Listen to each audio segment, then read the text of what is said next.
జగన్మోహన్ రెడ్డి గారి mental state గురించి నాకు జెన్యూన్గానే కన్సర్న్ ఉంది. ఎందుకంటే మాట మాట్లాడితే చాలు నేను చంద్రబాబు గారి చేతిలో రిమోట్ కంట్రోల్ ఆయన చెప్తేనే చేస్తున్నాను అని మాట్లాడుతున్నాడు. నేనే కాదు సునీత కూడా చంద్రబాబు మాటే వింటుందంట. పక్క రాష్ట్ర ముఖ్యమంత్రి ఈయనలాగే ఒక ముఖ్యమంత్రి అండి. అంటే ఈయన కూడా ఇంకొకరి చేతిలో కీలుబొమ్మ, ఒక రిమోట్ కంట్రోలా? ఈయనకిచ్చే రెస్పెక్ట్ ఈయనకి ఇవ్వాలి. పక్క రాష్ట్ర ముఖ్యమంత్రి గురించి మాత్రం ఇంకొకరి చేతిలో కీలుబొమ్మ అని మాట్లాడుతున్నారు. అర్థం ఉందా అండి? అది కూడా రేవంత్ రెడ్డి అంట చంద్రబాబు గారి చేతిలో కీలుబొమ్మ అంట. చంద్రబాబు ఇక్కడ జైలుకు కూడా వెళ్ళాడు. ఈయనకే అంత పవర్ ఉంటే మరి ఈయన జైలుకి ఎందుకు వెళ్తాడండి? అలాంటి ఆయన చేతిలో ఆయన కీలుబొమ్మ అంట.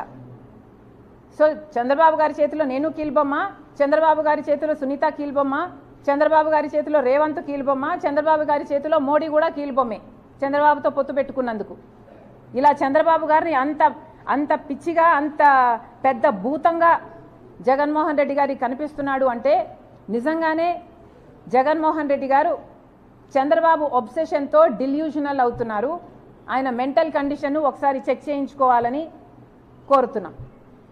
ఇంతేకాదు జగన్మోహన్ రెడ్డి గారు మళ్ళీ గోబల్స్ ప్రచారం చేస్తున్నారు. పదే పదే కాంగ్రెస్ పార్టీ రాజశేఖర రెడ్డి గారి పేరును సిబిఐలో చేర్చింది, సిబిఐ ఛార్జ్ షీట్లో చేర్చింది కాంగ్రెస్ పార్టీ అని మళ్ళీ ఆరోపించారు ఆ ఇంటర్వ్యూలో. జగన్మోహన్ రెడ్డి గారికి మళ్ళీ చెప్తున్నాం,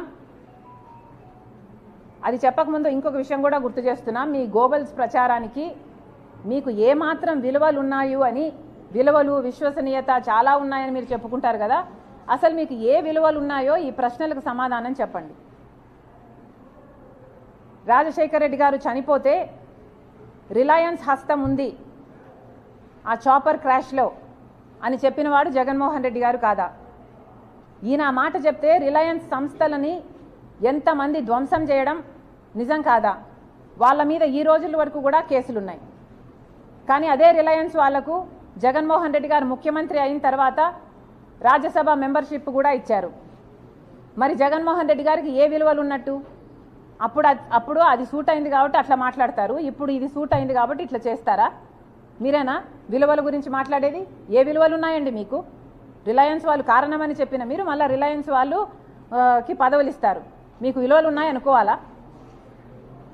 వివేకానంద రెడ్డి గారి హత్య విషయంలో సిబిఐ ఎంక్వైరీ కోరింది జగన్మోహన్ రెడ్డి గారు ముఖ్యమంత్రి కాకముందు. ముఖ్యమంత్రి అయిన తర్వాత వద్దని చెప్పింది జగన్మోహన్ రెడ్డి గారు. అంటే మీరు ఎక్కడ ఎట్లా ఏ కన్వీనియన్స్ ఉంటే అట్లా మాట్లాడతారు. మీరా విలువల గురించి మాట్లాడేది? మీకు విలువలు ఉంటే ఒక మాట మీద నిలబడాలన్న విలువ మీకు లేదా? అలాగే రాజశేఖర రెడ్డి గారి విషయం, రాజశేఖర రెడ్డి గారి పేరును ఛార్జ్ షీట్లో చేర్చడం కాంగ్రెస్ పని అని చెప్తున్నారు. మళ్ళీ చెప్తున్నాం, కాంగ్రెస్ పార్టీ చెయ్యలేదు, ఇది మీకు కూడా తెలుసు. మీరు గోబల్స్ ప్రచారం చేస్తున్నారు. కాంగ్రెస్ పార్టీ చెయ్యలేదు. సిబిఐ ఎఫ్ఐఆర్లో కూడా రాజశేఖర రెడ్డి గారి పేరు లేకపోతే కొనుగోలు సుధాకర్ అనేవాడు 3 కోట్ల చుట్టూ తిరిగి, సిబిఐ కోర్టు, హైకోర్టు, సుప్రీంకోర్టు 3 కోట్ల చుట్టూ తిరిగి రాజశేఖర రెడ్డి గారి పేరుని సిబిఐ ఛార్జ్ షీట్లో పెట్టాలి అంటూ 3 కోట్ల చుట్టూ తిరిగాడు.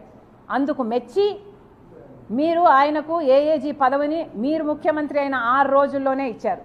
ఎవరిని బుకాయించడానికి ప్రయత్నిస్తారు? మళ్ళీ అదే మాట మాట్లాడతారు. అన్ని సాక్ష్యాలు ఉండి కూడా, ఇంత తెలిసి కూడా ప్రజలకు అర్థం చేసుకుంటున్నారు అనే ఇంగితం లేకుండా మళ్ళీ కాంగ్రెస్ పార్టీ సిబిఐ ఛార్జ్ షీట్లో రాజశేఖర రెడ్డి గారి పేరును చేర్చింది అని మాట్లాడతారు. అసలు మీకు విలువలు ఉన్నాయా అండి? మీరు కాదా? సొంత తండ్రి పేరుని ఛార్జ్ షీట్లో చేర్పించింది మీరు కాదా? మీరు కేసుల్లో బయటపడడం అసాధ్యం అని కదా మీరు చేశారు ఈ పని. మీరు ఆ విలువల గురించి మాట్లాడేది? ఒక కొడుకుగా మీకున్న విలువలు ఏమిటండి? తండ్రి పేరుని ఛార్జ్ షీట్లో చేర్పించమని ఒక మనిషిని పెట్టుకొని ఆ మనిషి చేత ఆ పని చేపించి తీరా ఆ మనిషికి మళ్ళీ మీరు ఏఏజీ పదవిని ఇస్తారు. మీకు ఏ సంబంధం లేకపోతే ఒక మనిషి మీ తండ్రి పేరుని ఛార్జ్ షీట్లో చేర్చిన వ్యక్తికి మీరు ఏఏజీ పదవిని ఇస్తారా? ఎందుకు బుకాయిస్తున్నారు? మీకు ఎక్కడ విలువలు ఉన్నాయి? కొడుకు అన్న స్థానం, కొడుకు అన్న విలువ, అసలు మీకు కొడుకు అని చెప్పుకోవడానికి సిగ్గుగా లేదా? రాజశేఖర రెడ్డి గారి కొడుకు అని ఆయన పేరు ఛార్జ్ షీట్లో పెట్టించింది మీరు కాదా? ఇంత దారుణంగా దిగజారి రాజకీయాలు చేయడం ఇదే చూడడం. మళ్ళీ చెప్తున్నాం, విలువలు, విశ్వసనీయత ఇలాంటి పెద్ద మాటలు మాట్లాడతారు మీరు. అసలు మీకు ఏ విశ్వసనీయత ఉంది? మీ విలువల గురించి ఒక్కసారి ఆలోచన చేసుకోండి. సాక్షి రాజశేఖర రెడ్డి గారు రాజశేఖర రెడ్డి గారి తమ్ముడైన వివేకానంద రెడ్డి గారిని సాక్షిలో దూషించడానికి ఎలా వాడుకున్నారు? మీకు ఆ విలువలున్నవి? పైనేమో రాజశేఖర రెడ్డి గారి ఫోటో, కిందేమో వివేకానంద రెడ్డి గారి క్యారెక్టర్ అసాసినేషన్. మీకు ఆ విలువలున్నవి? ఇంటర్వ్యూలో కూర్చొని జగన్మోహన్ రెడ్డి గారు వివేకానంద రెడ్డి గారి గురించి మాట్లాడుతూ ఆయన పర్సనల్ లైఫ్ గురించి పదే పదే మాట్లాడతాడు తప్పితే ఒక్క మంచి మాటనా చెప్పే మనసు మాట్లాడారు తప్పితే ఒక్క మంచి మాట చెప్పలేదు.